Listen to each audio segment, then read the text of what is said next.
आता आपण पुढची कृती पाहूया। विद्यार्थ्यांना दशक, एकक ही संकल्पना समजण्यास अडचण येते। त्यासाठी आपण प्रत्यक्ष ब्लॉक्सचा वापर करून विद्यार्थ्यांकडून वजाबाकी करून घेऊ शकतो। यासाठी एक उदाहरण आपण स्लाइडवर पाहूया। येथे 47 वजा 32 असे उदाहरण विद्यार्थ्यांना सांगितले असता याची उभी मांडणी करताना विद्यार्थी 40 म्हणजेच 4 दशक आणि 7 एकक असे लिहिणार। वजाबाकीचे चिन्ह देऊन 32 म्हणजेच 3 दशक आणि 2 एकक असे लिहिणार।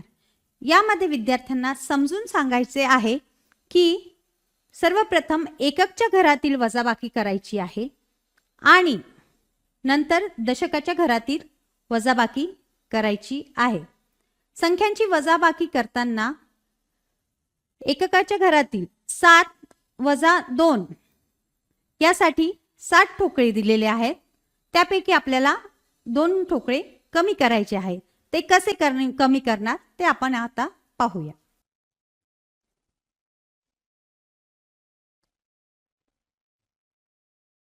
सात मधून 2 ठोकळे कमी केले असता राहिलेले ठोकळे मोजूया। 1 2 3 4 आणि 5। विद्यार्थी उत्तर लिहितील 5। नंतर दशकाच्या घरातील वजाबाकी येथे 4 दशक मधून 3 दशक वजा करण्यासाठी विद्यार्थी 4 दशक ठोकळ्यांचा संच। नंतर दशकाच्या घरातील वजाबाकी येथे 4 दशक मधून 3 दशक वजा करण्यासाठी विद्यार्थी 4 दशक ठोकळ्यांचा संच मोजणी करेल आणि त्यातील 3 संच बाजूला करेल। 1 2 3 आणि आता विद्यार्थी उत्तरापर्यंत पोहोचेल।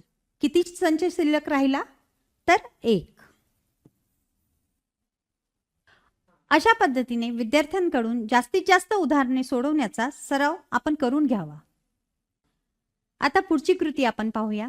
शून्याचा गुणधर्म विद्यार्थ्यांना सांगताना येथे एक उदाहरण आपण पाहूया। 55 वजा 10 बरोबर किती?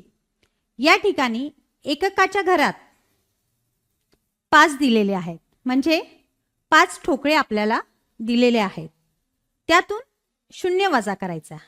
तर विद्यार्थ्यांना 5 या संख्येतून 0 वजा केले असता 0 म्हणजे काहीच नाही।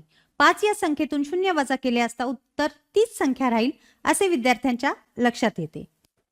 तर ते आपण उदाहरण सोडवून पाहूया।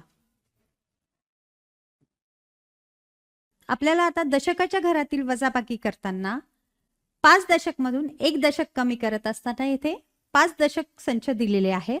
यापैकी आपल्याला 1 संच कमी करायचा आहे, तो आपण कमी करूया।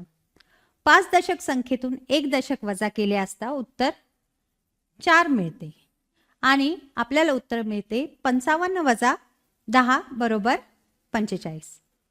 अशा पद्धतीने आपण 2 अंकी संख्याची बिनहाच्याची वजाबाकी विद्यार्थ्यांना येण्यासाठी कोणत्या कृती घ्याव्या ते पाहिले।